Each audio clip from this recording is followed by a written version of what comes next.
sharing it up the insight of the topics. So that is one initiative which we have right from the past, that we invite people from the industry, we invite people from different backgrounds to share their thoughts and to share their knowledge with the students. So we from the Corporate Affairs Office would likely to thank this initiative taken up by Dr. Jalal. Every semester, Dr. Jalal normally brought a good number of scholars from different backgrounds, and they normally come and share their thoughts with the students. So now, with this particular note, I welcome the Honorable Mr. Asif and also Dr. Jalal for arranging this particular event. And over to Dr. Jalal for the initial brief about the today's guest speaker, and then we will start with the students. This is going to be an interactive session, and once at the end, the students are open for the question and answers. Over to Dr. Jalal. Thank you, Dr. Jalal. Okay, thank you, Mr. Muhammad Rashid, and thank you for arranging this guest lecture. It's only through you we could know about Mr. Asif from Pakistan. So we also would like to thank Mr. Asif for taking the initiative to help us also in arranging and conducting this guest lecture, which is about internationalization and globalization. So we know that nowadays organizations, they can look for not only local markets to expand the business and grow, but they have also to go for outside markets in order to improve their businesses. So today, Mr. Asif will be sharing with us about this is an important topic where companies can get opportunities and also to understand how an organization can manage its operations when it goes to international markets. There are various strategies and practices that can be followed by companies, and it's also important to know what are the things that should be considered. When we have to go for international markets, we should be aware about something that can be analyzed, some strategies can be implemented, things that are a must for a company to analyze before. So today, Mr. Asif will talk with us about for 1 hour about this topic. So I will introduce Mr. Asif. Mr. Asif Malik, he is an educationist by profession, researcher and a writer. He is a doctoral PhD scholar in the business administration with major in marketing from Iqra University in Pakistan. And his research interests include digital media, influencer marketing, social media, international business and world trade. And he also has more than 17 years of work experience in teaching and administration of higher education in Pakistan. And also he was working abroad, including 12 European universities. He also has, he was like affiliated and giving some guest lectures in these European universities. He has prestige to speak at multiple national and international forums.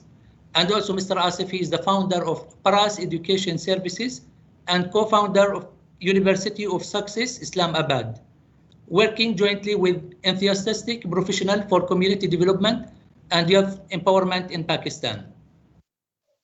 So today we would like to welcome him, and Mr. Asif, you can start.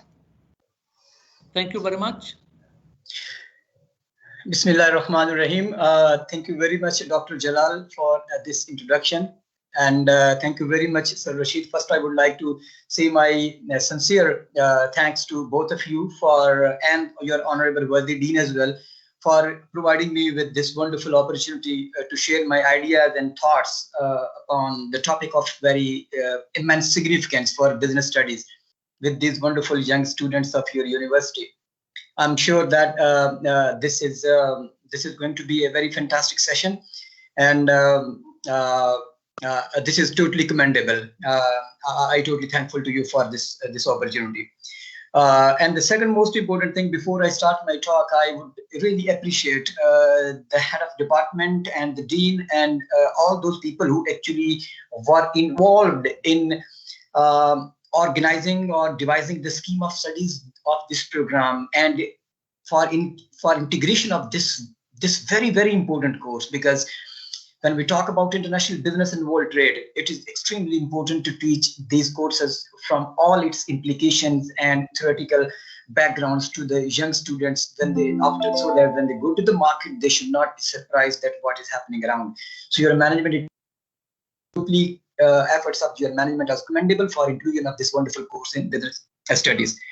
And my third message is for the students, which I'm going to tell them before I start my talk.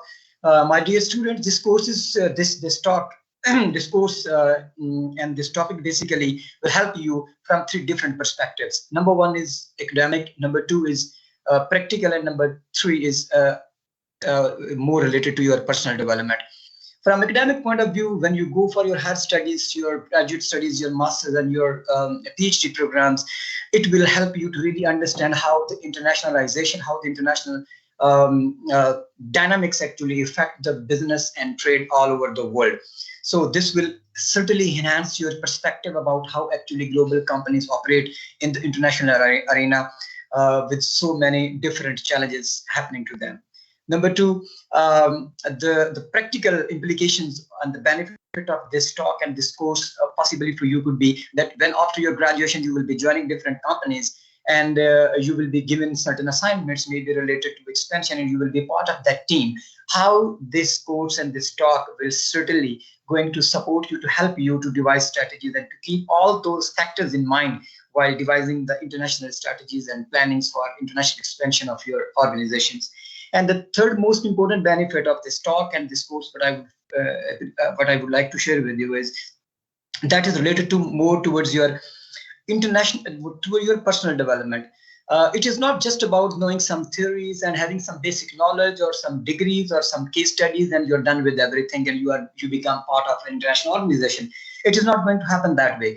Apart from all those technical and theoretical knowledge, you need to have some very, very good interpersonal skills, exposure towards Fortune 500, their attitude, their behavior, how they actually treat their employees, how actually they react in different and tough situations while operating all over the world. So this course will certainly help you to build this resilience and understanding of your own personality to stay yourself competitive and fit for international jobs wherever you operate in the world.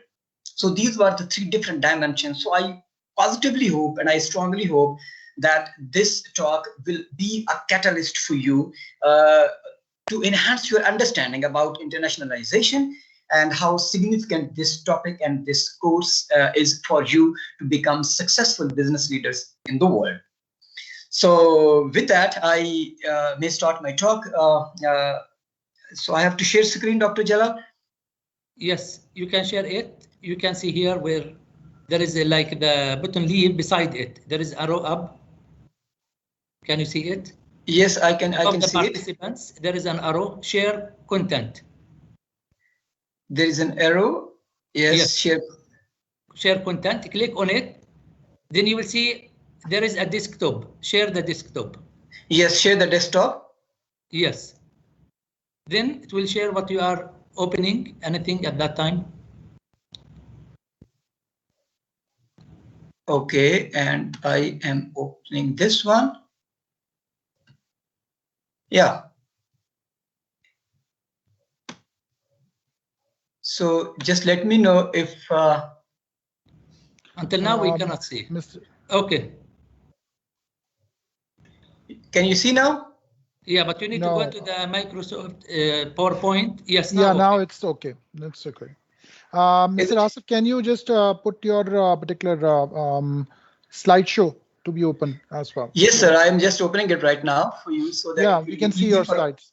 Yeah, yes, sir. I'm just opening it so that accordingly we can like that way. That's perfect. Is it fine, sir? Now is it visible? Yes, very clear. Okay, perfectly fine. And I would like to request all of you, the student especially as well, where there is any point to, because I already said that we are going to share some couple of ideas.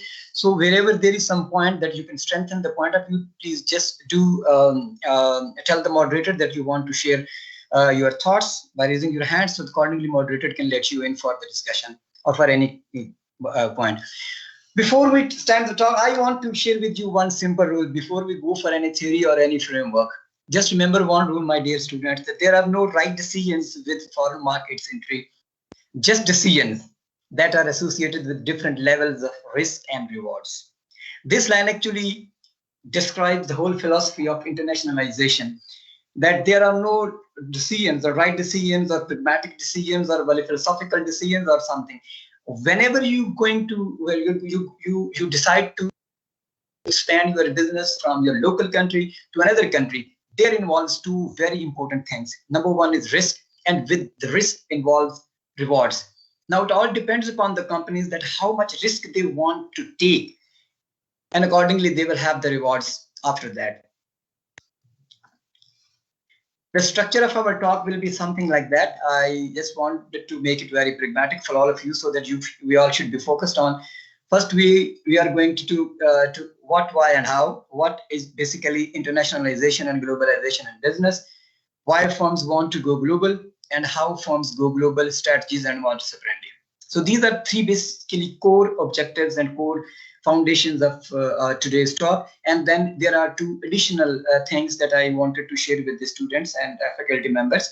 The one is what are the challenges of international business, that when you go into the international market, what possible challenges you could face. And the second one is what are the significant scientific theories on internationalization of businesses. This is very much important because there is research going on in all over the world, and all the big companies actually rely so much on the business research. Whenever they want to operate in international arena, they certainly go for scientific research with proofs and with confirmations, so that accordingly the risk factor must be minimized and they should be in a better position to operate with great profit margins. And last but not the least, your questions are extremely important to for me especially to know that you have got some couple of ideas and you have got some very good takeaway after this talk.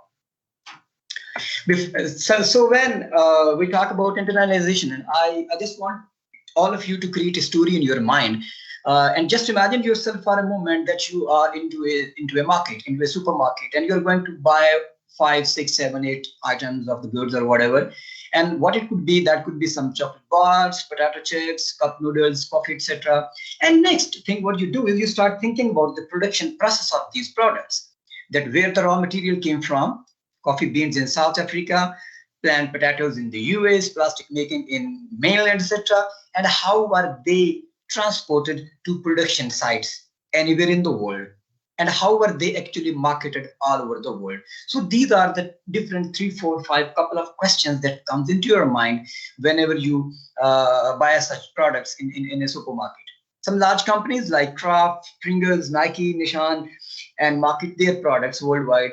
But their product may be produced in some low-cost regions like Mexico, the mainland, and some other South Asian, East Asian countries. We all know that there are certain factors that why basically these companies get their production plants in developing countries. There are a couple of reasons we are going to discuss at a later part of the presentation, but certainly there are certain factors including low labor cost, easy access to the raw material, some flexible tariffs and government policies of those host countries. So there are a couple of factors that organizations actually like to their products to be manufactured in another country and then to be marketed from a different country and then to be sold in an entirely different country.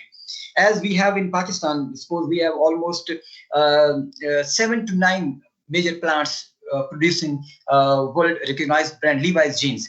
So they are actually producing in Pakistan. They are being marketed from Dubai or any other European country, and they are just being sold in Japan, in USA, in Spain, and in all other countries of the world. And then we have a very fantastic example of McDonald's. It's operating over 30,000 restaurants in 100 countries. Its worldwide expansion is an example of globalization.